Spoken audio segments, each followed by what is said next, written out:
할렐루야. 또 내일부터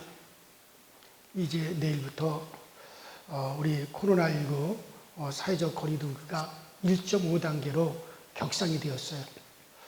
그래서 물론 교회 소모임이 금지되어 있고 음식물을 또 교회에서 절대 먹어서도 안 되고 또 다른 여러 가지 사회적으로도 많은 제한이 있겠지만 우리가 정규 예배가 또 30%로 이렇게 줄어들었습니다. 우리가 지난주까지 50%로 예배당 좌석수의 50%로 예배를 드릴 수 있어서 우리가 큰 지장이 없었지만 이제 30%로 또 정규 예배 시에 줄어듭니다. 그런데 30%면 우리 교회 좌석이 30%면 220명까지 앉을 수가 있어요. 그러면은 여러분들 구애받지 마시고 그냥 그대로 자유스럽게 그냥 교회 나오시면 되는 거예요. 왜냐하면 만일의 경우 이 본당에서 220명이 넘으면 또 1층도 있고 지하도 있으니까는 절대 다른 것에 구애받지 마시고 그대로 나오세요. 정부 발표가 이러쿵저러쿵 하더라도 그대로 구애받지 마시고 충분히 우리가 대면 예배를 드릴 수 있으니까는 여러분들 뉴스에서 또 발표되는 것에 신경 쓰지 말고 그냥 그대로 금요 신약 기도에도 그대로 모이면 되고 3일 예배도 그대로 모이면 되고 주일도 여러분들 1부, 2부, 3부 자유스럽게 나오셔서 이제 안내를 받아서 약간 우리가 거리만 두시고 우리가 기존에 앉았던 대로 그렇게 두 사람, 그 다음에 한 사람, 두 사람, 한 사람 그렇게 앉으시면은 우리는 전혀 문제될 것이 없으니까는 여러분들이 그대로 이제 예배 생활에 우리가 전념하실 수 있도록 그렇게 해주시길 바랍니다. 이제는 모든 우리나라 전체적으로 퍼져버렸어요. 정말 이제는 퍼져버렸기 때문에 그래서 이제는 정말 여러분들 우리가 철저히 우리가 방역 수준 지키면서 그리고 하나님의 도우심을 구해야 됩니다. 여러분들 그렇게 꼭 하실 수 있도록 그렇게 하시고 자 오늘 한번 따라합시다. 성도의 결혼과 재혼. 우리가 지금 고린도 전서 강의를 통해서 우리 성도들의 삶, 생활, 가정생활, 사회생활 이런 것들에 대해서 계속 이 고린도 전서가 우리에게 교훈을 주고 있습니다. 우리가 예수 믿어서 이제 우리가 살아가는데 우리 성도들이 구체적인 생활상을 잘 이렇게 말씀해 주는 것이 바로 이 고린도서입니다. 그래서 오늘은 계속해서 성도의 결혼과 재혼에 대한 그런 교훈의 말씀입니다. 어떤 미국에 있는 분이 프랑스에 관광을 갔다가 그곳에서 이제 그 호박을 선물로 사왔어요. 여기서 호박이라고 하니까는 못생긴 담장에 주렁주렁 매달려 있는 그런 호박이 아니고 보석 중에서 별로 비싸지 않는 보석이 있어요. 호박이라고. 그래서 누렇게 생긴 그런 호박 보석이 있는데 그런데 그것을 사가지고 선물로 사가지고 이렇게 프랑스에서 미국으로 들어오는데 세간을 지나가는데 세금을 먹이는 거예요. 보석값은 불과 몇백 불을 안 내는데 세금을 내라고 하니까는 그냥 세금을 내고 그것을 가지고 왔어요. 그래서 이제 감정가한테 가서 물어봤어요. 이거 얼마나 합니까? 그랬더니 거기서 말하기를 25,000불을 주겠다는 거예요. 25,000달러를 주겠다는 거예요. 25,000달러면 우리 한국 돈으로 3천만 원이잖아요. 깜짝 놀란 거예요. 아니 요 정도 호박 보석 같은 경우 그저 프랑스에서 몇백 불 안 주고 사왔는데 몇십만 원 안 주고 사왔는데 와 이게 어떻게 3천만 원이나 될까? 그래서 이 보석상에서 3천만 원 줄 테니까 25,000불 줄 테니까 자기한테 팔라고 하는 것을 이상하다. 이 호박이라는 보석이 되게 비싸지 않는 건데 왜 이렇게 비싸게 준다는 걸까? 그래야지 그게 의심스러워서 그냥 안 팔고 주머니에 넣고 가지고 나왔단 말이에요. 거기서 안 팔고 다른 데 가서 또 이거 얼마에 살 수 있습니까? 하고 물어봤더니 거기서 또 3,500불을 준다는 거예요. 거의 5천만 원 가까이 준다는 거예요. 이게 갈면 갈수록 자꾸 이 가격이, 호박 보석 있죠? 왜 옛날 그 할아버지들 단추도 호박으로 이렇게 하잖아요. 별로 비싸지 않는 보석인데 가면 갈수록 계속 값이 막 비싸지는 거예요. 그래가지고 자기가 잘 아는 전문가한테 가서 딱 보여줬더니 이거는 10만 불도 더 받을 수 있습니다. 1억, 2억, 3억도 더 받을 수 있습니다. 도대체 이게 뭐길래 이렇게 이게 비싸다는 말입니까? 자세히 이 안을 들여다보십시오. 이 안에 사인이 있습니다. 그래가지고 돋보기를 이렇게 보니까 거기 사인이 있는 거예요. 어떤 사인이 있느냐면 나폴레옹이 조세핀에게라는 사인이 있는 거예요. 나폴레옹이 그 조세핀에게 선물한 거예요. 그러니까 거기에 나폴레옹이 조세핀에게, 거기에 글이 쓰여져 있고 조그맣게, 그리고 거기 나폴레옹의 사인이 딱 들어있는 거예요.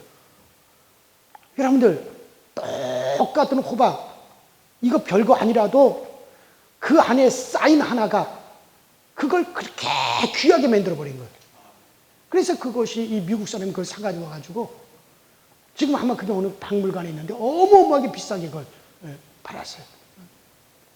여러분, 이 세상에서 우리가 살아갈 때 내가 하나님을 믿는다라고 하는 사인 하나가 나를 붙잡는 거예요. 나를 귀하게 하는 건데, 여러분들 바로 그 사인이 뭔지 아십니까? 성령이 내게 임하신 거예요. 성령이 내게 딱 임하셔서 내 신비에 성령께서 딱 새겨져 계시단 말이에요. 바로 성령이 내 안에 임하여 계시단 말이에요. 여러분, 겉에 나타나는 것도 아니에요. 성령이 나를 붙잡으면 그 사람은 믿음의 사람이 되어지고 변화의 사람이 되어지고 굳건한 이제 믿음에 서게 되어집니다. 하나님께서 그를 아주 귀한 존재로 여기시는 겁니다. 함부로 할 수 없는 존재가 되어버리고 마는 거예요. 그래요, 여러분들. 그래요. 그 믿음이 우리를 구원하는 것이고, 그 믿음이 우리를 귀하게 만드는 것이고, 하나님의 자녀가 되게 하시는 겁니다. 여러분들, 그 귀한 믿음이 여러분들 가운데 있게 되시기를 주 이름으로 축원합니다. 오늘도 이 말씀이 우리에게 귀한 하나님의 사인과 같은, 정말 하나님의 사인과 같은 그런 믿음의 말씀으로 꼭 받아들이시길 바랍니다. 자, 믿음이 귀합니다. 자, 여러분들, 복된 가정이 되려면 구체적으로 어떻게 해야 되느냐? 오늘 말씀의 가르침에 의하면 따라합시다. 감사해야 된다. 먼저 감사해야 됩니다. 오늘 본문 8절에 보면 혼인하지 아니한 자들과 과부들에게 말한다 하고 그렇게 기록되어 있는데, 이 혼인, 결혼하지 않아 결혼의 신비를 모르는 사람을 말합니다. 그 다음 여기서 과부라고 하는 말은 꼭 과부만 말하는 게 아니에요. 호라비도 포함이 되는 겁니다. 결혼한 지 얼마 되지 않아서 남편이 세상을 떠나고 아내가 세상을 떠나 홀로 살게 되면 그 허전함이 대단한 겁니다. 여러분들, 색시가 있다는 게 얼마나 감사하죠. 잔소리를 하더라도 아내가 있으니 얼마나 감사합니까? 이제 아멘 소리가 안 나와서. 속 썩이는 남편이라 할지라도, 술 먹고 밤늦게 새벽 2시에 들어오는 남편이라 할지라도 남편이 있으니 얼마나 감사합니까? 감사하셔야 됩니다. 암 치료에 뛰어난 의사가 그런 글을 썼어요. 암세포는 별거 아닙니다. 암세포는 흔들리고 약한 세포입니다. 치료는 아주 강한 것입니다. 당신은 반드시 치료될 수가 있습니다. 그러면서 치료의 효과가 갑절로 늘어난다는 거예요. 그런데 이 정신이 죽으면 몸도 죽습니다. 정신이 죽으면 가정도 죽게 됩니다. 그러나 감사하면 살아나는 거예요. 영국의 한 해군 장교가 영국이 아니라 일본의 한 해군 장교가 전쟁에 패한 스트레스와 죄책감으로 좌절에 빠졌습니다. 정신이 죽으면 몸도 죽게 되죠. 일본의 해군 장교도 좌절감으로 정신이 피폐해지고 정신이 죽으니 몸도 죽게 되었습니다. 몸이 점점 마비가 되기 시작을 했습니다. 팔을 내밀지도 못하는 거예요. 손가락도 움직일 수 없도록, 나중에는 손가락 하나도 까딱하지 못하게 그렇게 되었습니다. 하루는 이웃 사람이 와서 그분에게 말을 했어요. 당신이 정말 회복되기 원한다면 하루에 1000번씩 감사하십시오. 하루에 1000번씩 감사하십시오. 이런 물에 빠진 사람이 쥐뿌라치 하나라도 잡으려고 하는 그 심정이 있듯이, 그래서 그 사람도 하루에 1000번씩 감사합니다, 감사합니다, 감사합니다, 감사합니다, 하루에 1000번씩 감사합니다라고요. 그렇게 감사합니다, 감사합니다라고 계속 하다 보니까 자기가 살아있는 것도 감사하고, 아들이 있는 것도 감사하고, 아내가 있는 것도 감사하고, 그래도 몸은 움직이지 못하지만 그래도 입은 살아서 먹을 수 있고 말할 수 있는 것도 감사하고, 그렇게 계속해서 감사합니다, 감사합니다 하니까 정말로 자기가 그럼에도 불구하고 감사한 것들이 자꾸 발견이 되더래요. 그러다 보니 어느 사이에 그의 마음이 편안해졌습니다. 어느 날 그분의 아들이 그가 좋아하는 감을 사들고 왔습니다. 아버지, 감을 사가지고 왔습니다. 이 감을 한번 잡숴보세요. 그래 이분이, 오 아들아, 너무 고맙구나, 감사하구나 그러면서 그 아들이 사가지고 온 감을 받으려고 자기도 모르는 사이에 팔이 쑥 나가버린 거야. 손가락도 움직이지 못하는 사람이 팔이 그냥 쭉 나가버렸어요. 팔을 내미는데 어떻게 팔이 쭉 나가버렸어요. 그 길로 이분이 차츰 회복이 되어서 정상이 되었습니다. 그래서 이분이 글을 썼죠. 그 감사함으로 자기가 회복된 그 글을 썼어요. 여러분들, 감사하면 가정이 회복되어집니다. 감사하면 부부 사이도 회복됩니다. 그러나 불평하면 여러분들 모든 것이 얽히고 설키기 시작하는 거예요. 불평하지 마세요. 하나님께서 그런 남편을 붙여주신 데는 이유가 있습니다. 하나님께서 그런 아내를 내게 붙여주신 데는 거기에 또 그럴 만한 이유가 있습니다. 하나님께서 어떤 뜻이 계셔서 그런 사람을 내게 맡겨주신 것입니다. 감사하면 어느 날 다 변화가 되기 시작을 하는 거예요. 그래요. 감사로 나가면 어느 날 기쁨이 오게 될 줄로 믿습니다. 그래서 복된 가정이 되려면 감사해야 하고, 그리고 혼인한 사람은 이혼하지 말아야 됩니다. 자, 오늘 본문에 보면 혼인한 사람은 이혼하지 말라라고 말씀하십니다. 여러분, 사람이 뽑지 못하는 큰 못을 하나님께서 우리에게 꽉 하고 친히 박아놓으신 게 있는데, 그것이 뭐냐면 혼인한 자들에게 명하노니 여자는 남편에게서 갈리지 말고 남편도 아내를 버리지 말라.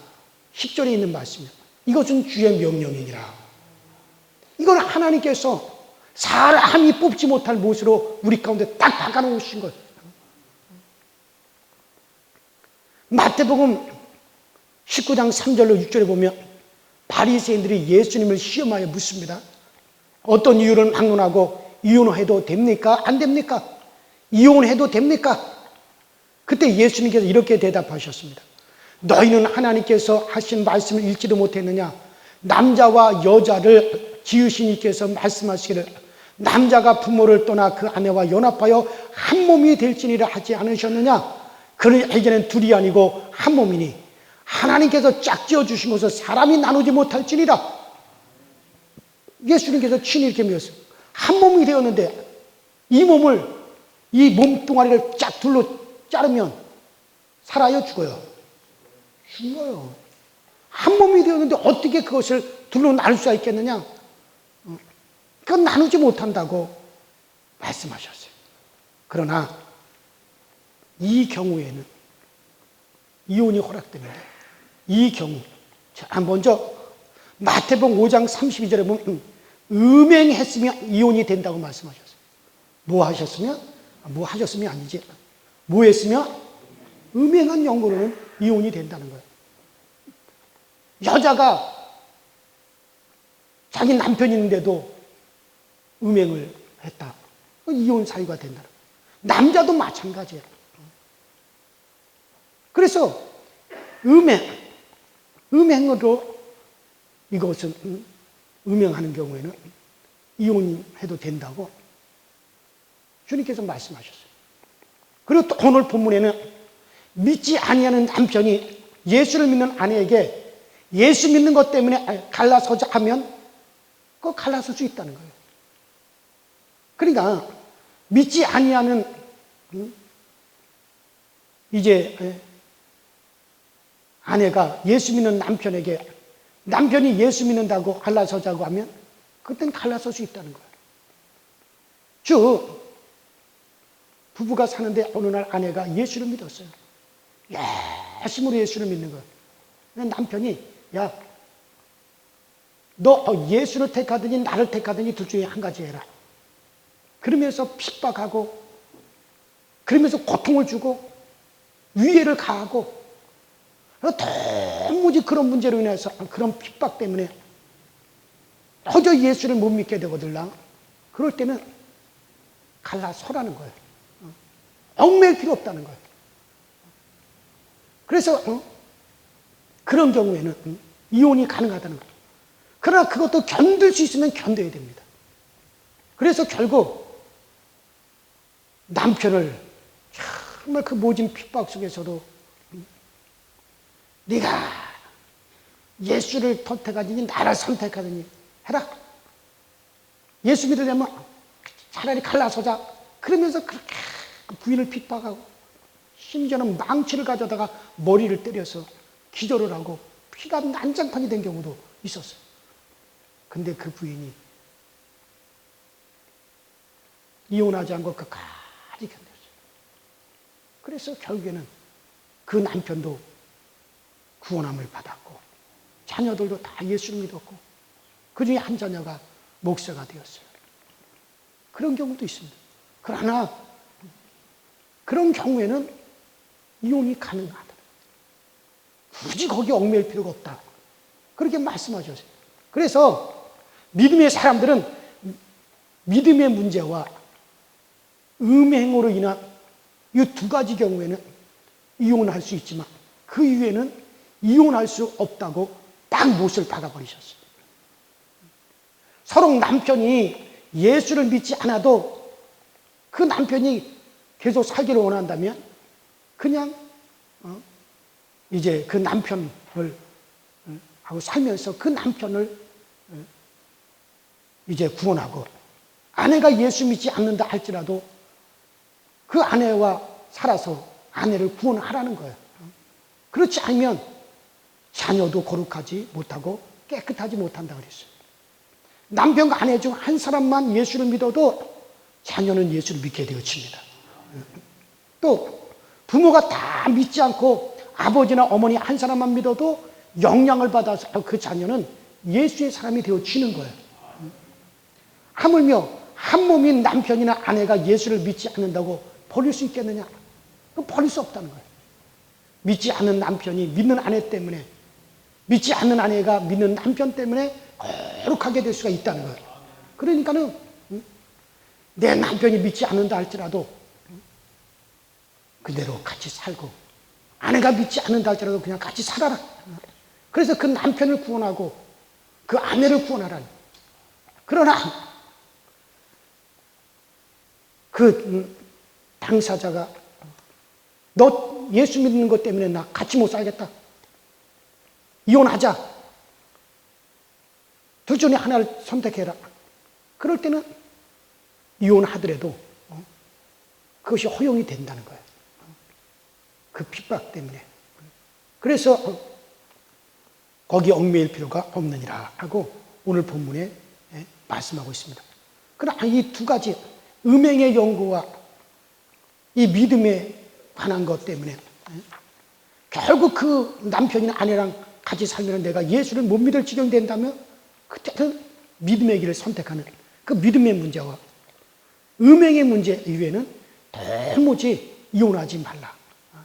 따라합시다. 이혼하지 말라. 그게 바로 오늘 말씀의 가르침입니다. 예수 믿는 우리에게는 능력이 있습니다. 성령의 능력이 있습니다. 그래서 얼마든지 남편을 전도할 수가 있습니다. 구원할 수가 있습니다. 그러니 남편이 믿지 않아도 아내가 믿지 않아도 갈라서지 말라는 거예요. 말라기서 2장 16절에 말씀하십니다. 이스라엘의 하나님 여호와가 이르노니 나는 이혼하는 것과 학대로 옷을 가리우는 자를 미워하노라. 만군의 여호와의 말이니라. 그러므로 너희 심령을 삼가 지켜 괴사를 행치 말지니라. 괴상한 일을 행하지 말라는 얘기죠. 그래서 한마디로 이혼은 괴상한 일이라고 말씀하셨어요. 괴상한 일이라는 거예요. 그러므로 예수 믿는 우리는 정말 이혼은 생각도 하시면 안 됩니다. 어떻게 해야 행복한 가정을 꾸며나갈까? 그것만 생각해야 되지. 이혼은 생각하면 안 돼요. 이혼하려 하면 이혼할 이유는 다 있습니다.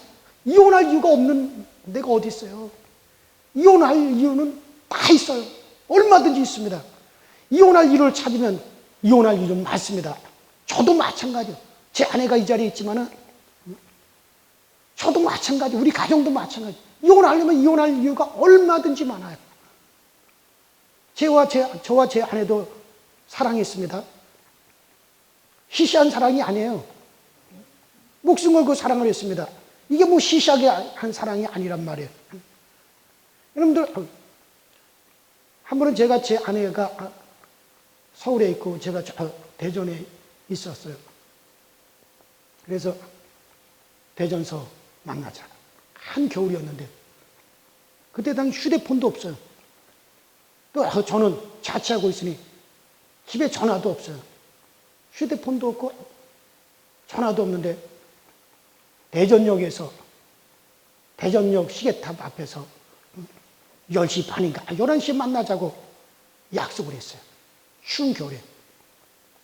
그러니까 저는 대전역에 딱 가서 기다리는 거예요. 그러니까 안 나타나는 거예요. 그러니까 저 서울에 눈이 많이 왔대요.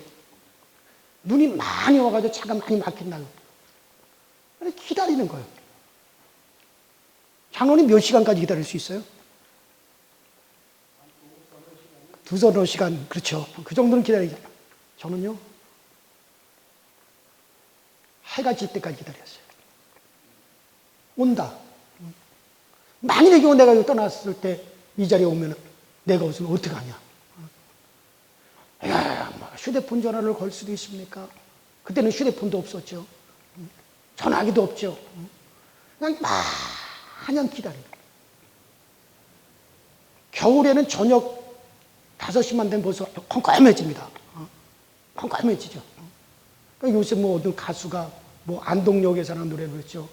왜 안 오는지, 못 오는 건지, 뭐 기다리는 마음만 뭐 애탄다, 뭐 그런 노래가 있듯이 정말 안동역이 아니라 대전역에서 다 저녁 때가 되니까는 대전역에서 나오는 게 아니라 저쪽 길에서 오고 있어요.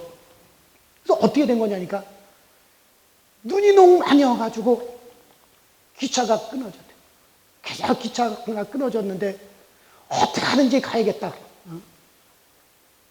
그래가지고 어떻게 차를 타가지고 고속도로로 해가지고 어떻게 와가지고 이제 저 대전 고속버스 터미널에서 그 대전역으로 이제 우리 사람이 온 거예요. 그래서 제가 생각할 때, 나에게도 이런 면이 있구나. 나에게도 이런 면이 있구나. 그래서 제가 하루 종일을 갖다 대전역 앞에서 기다려 본 적이 있다고. 왜? 사랑하니까. 사랑하니까. 그러니까는, 이게 뭐 요새 사람들은 뭐 한 30분 기다리가 안 오면 획 하겠죠. 1시간. 그거 다 시시한 사랑이라서 그래요. 시시한 사랑이 아니면은 하루 종일이 아니라 또 밤새도이라도 기다릴 수가 있죠. 왜? 반드시 온다. 약속을 지킨다. 그렇기 때문에. 여러분, 그래요. 그런데 그렇게 제가 제 아내를 좋아했는데도 불구하고 그런 사이였는데도 불구하고 결혼하니까는 이혼할 이유가 하나, 둘, 셋, 넷 생기는 거예요. 저만 그렇습니까? 제 아내도 마찬가지야. 제 아내도 그냥 저를 사랑한 게 아니에요.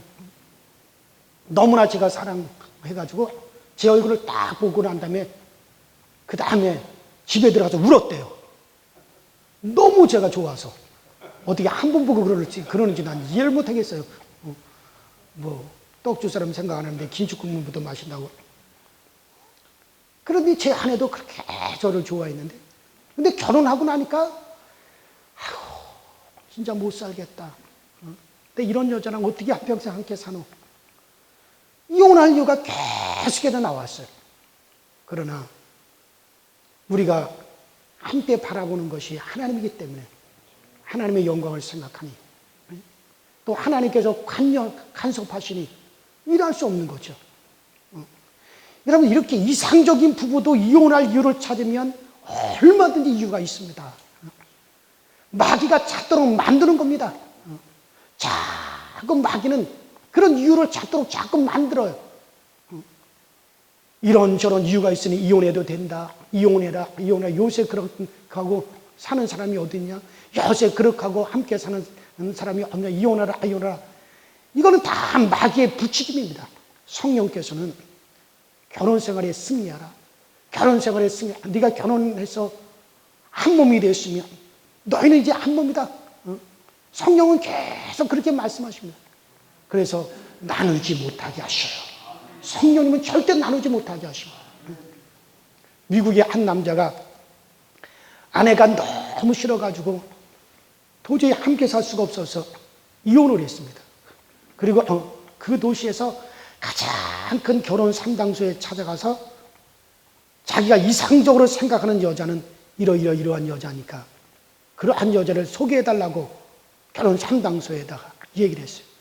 그래서 결혼 상담소의 직원이 그 컴퓨터에 입력되어 있는 3만 명의 여성 가운데서 그의 이상형과 가장 맞는 한 여성을 딱 골라주었어요. 이 사람이 당신에게 가장 적합한 잘 맞는 여성입니다. 이 사람이 당신에게 가장 합당한 배필이니 한번 서로 사귀어 보도록 하십시오.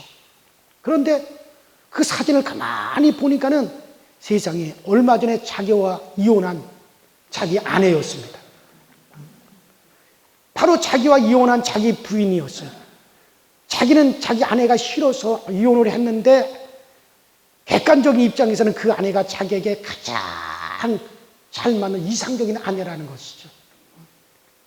혹 여러분 중에 아내나 남편을 좀 바꾸어 살면 좀 어떨까? 그러면 좋을 것이다 라고 생각하는 분이 계실지 혹 모르겠는데 절대로 그렇지 않습니다. 별 사람 없습니다. 따라합시다. 바꿔봐도 별거 없다. 바꿔봐도 별거 없습니다. 따라봐요. 아무리 바꿔봐도 별거. 여러분들 새 사람도 곧 혼 사람이 되어지는 거예요. 자기 아내나 자기 남편을 두고 새 여자나 새 남자를 사귀면 이거 아슬아슬하고 신바람 날지 모르지만 결코 얼마 안 갑니다. 절대로 속지 마십시오. 절대로 마귀에게 속으면 절대로 안 됩니다. 하나님께서 원하시는 아름다운 가정을 만들어 가려면 어떻게 되는 거? 어떻게 할까? 하나님께서 원하시는 아름다운 가정을 만들어 가기 위해서 내가 어떻게 할까? 이것만 여러분들 생각하셔야 됩니다. 절대로 가정은 우리를 배신하지 않아요. 남편이 어떻게 살든 아내가 어떻게 살든 나는 미랄이 되야겠다. 내가 헌신해야겠다. 내가 노력해야겠다. 그래서 내 가정을 사랑을 심고 예의를 심고 기도를 심어 놓으면 노력하면 반드시 가정은 되어집니다. 절대로 가정은 배신하지 않아요. 가정을 지으신 하나님께서 관심을 갖고 그 가정을 보고 계시기 때문에 절대로 가정은 배신하지 않습니다.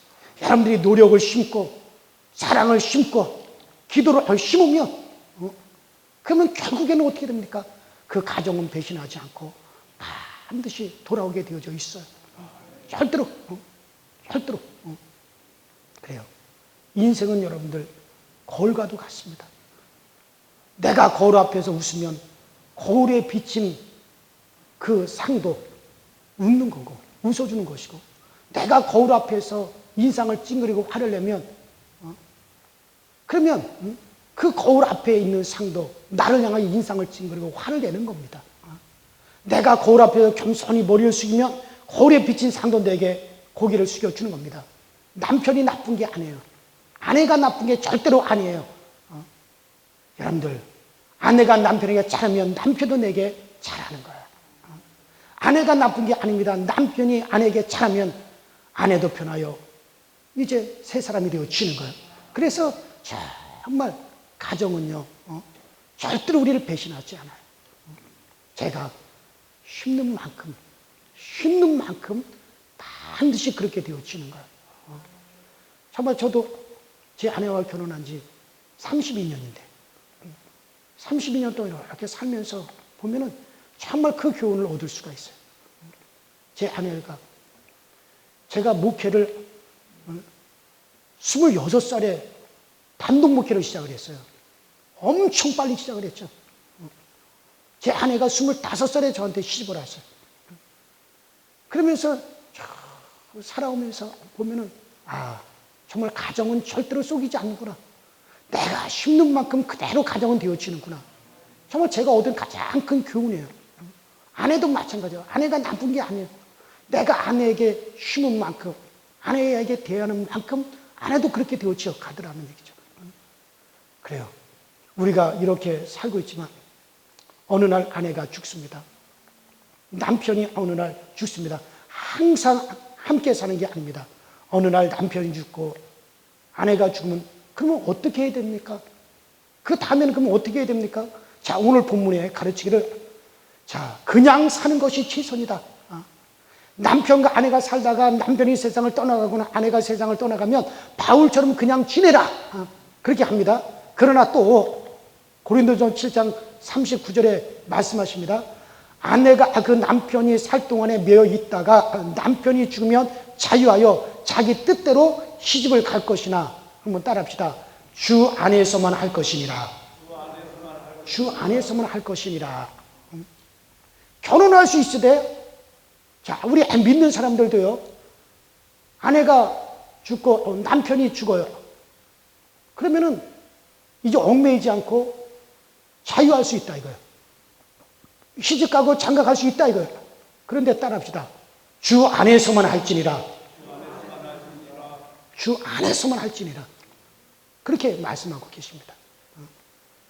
그러므로 젊은이는 시집가서 아이를 낳고 집을 다스리고 대적에게 해방할 기회를 조금 더 주지 말기를 원하노라. 그 디모데후서 5장 14절에. 그러니 결론은 그렇습니다. 혼자 된 사람은 결혼할까 말까 하면 안 됩니다. 할까 말까 망설이다 보면 세월이 다 가고 맙니다. 시간은 우리를 절대로 기다려주지 않습니다. 망설이지 말고 자신이 젊었다고 생각된다면 결혼하십시오. 그러나 자신이 늙었다고 생각이 들면 그냥 혼자 사십시오. 저 아무런 여러분 반응이 없어요. 자신이 젊었다고 생각된다면 재혼해야 된다는 거예요. 그러나 자신이 늙었다고 생각되면 재혼하지 말고 그냥 살아야 되는 거예요. 그러면 늙고 젊고 그 나이는 누가 결정하느냐?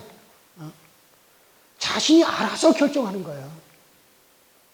자신이 생각하기에 젊었다 싶으면 재혼하고, 자신이 생각하기에 나는 나이가 많아 주 앞에 갈 날이 얼마 남지 않았다 생각하면 혼자 사는 겁니다. 이것이 지금 오늘 성경의 가르침이에요. 그러니까는 그러나 그렇게 해서 우리가 재혼을 할 수 있으나 반드시 어떻게 하라고요? 주 안에서만 할지.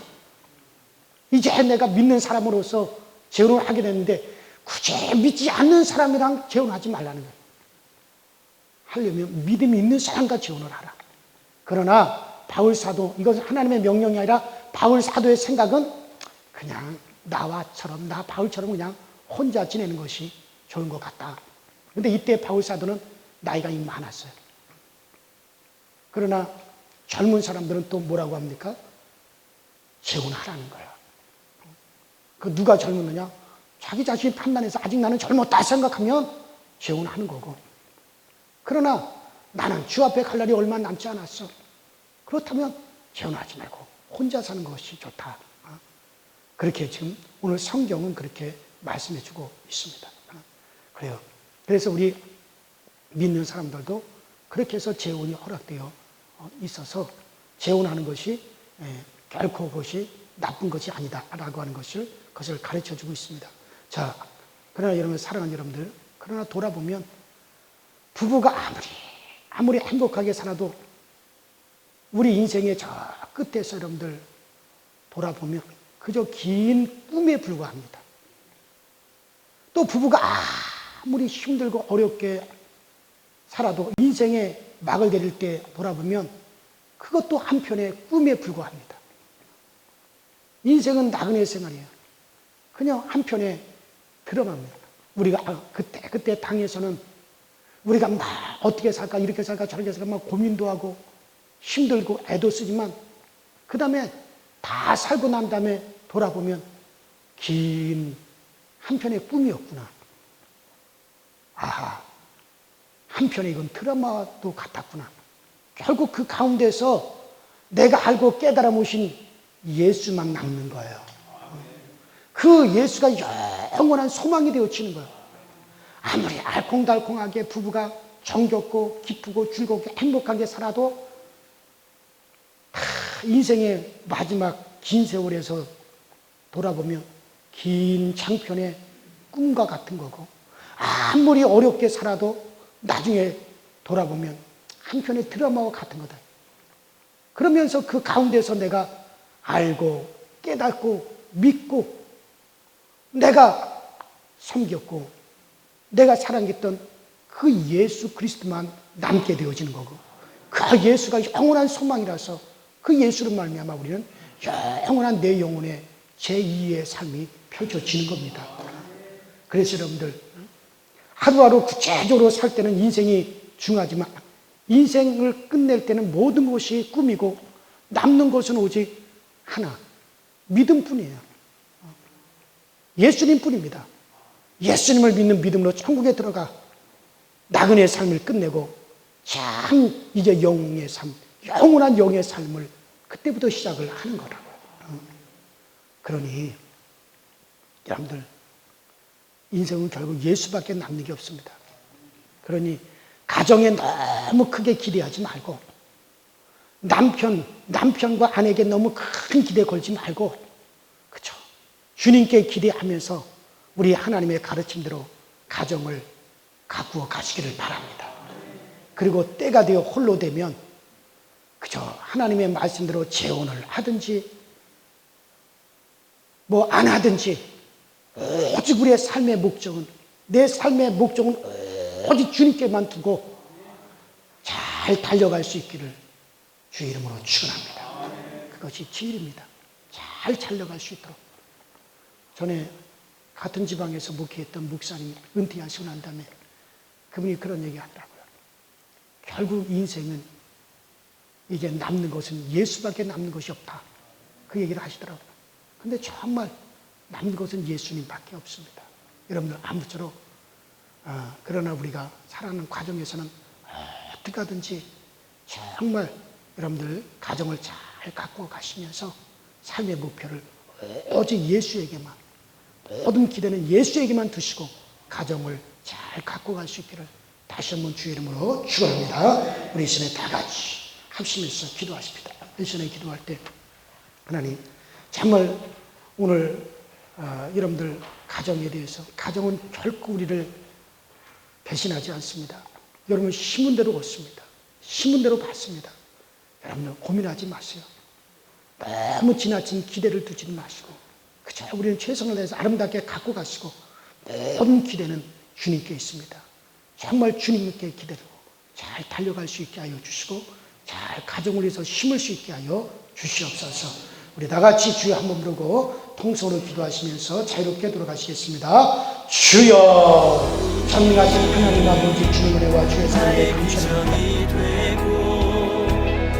예수님의 성품이 나의 인격이 되고 성령님의 권능이 나의 능력이 되길 원하고 바라고 기도합니다.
예수님의 성품이 나의 인격이 되고 성령님의 권능이 나의 능력이 되길 원하고 바라고 기도합니다. 하나님의 꿈이 나의 비전이 되고 예수님의 성품이 나의 인격이 되고 성령님의 권능이 나의 능력이 되길 원하고 바라고 기도합니다. 원하고 바라고 기도합니다. 원하고 바라고 기도합니다.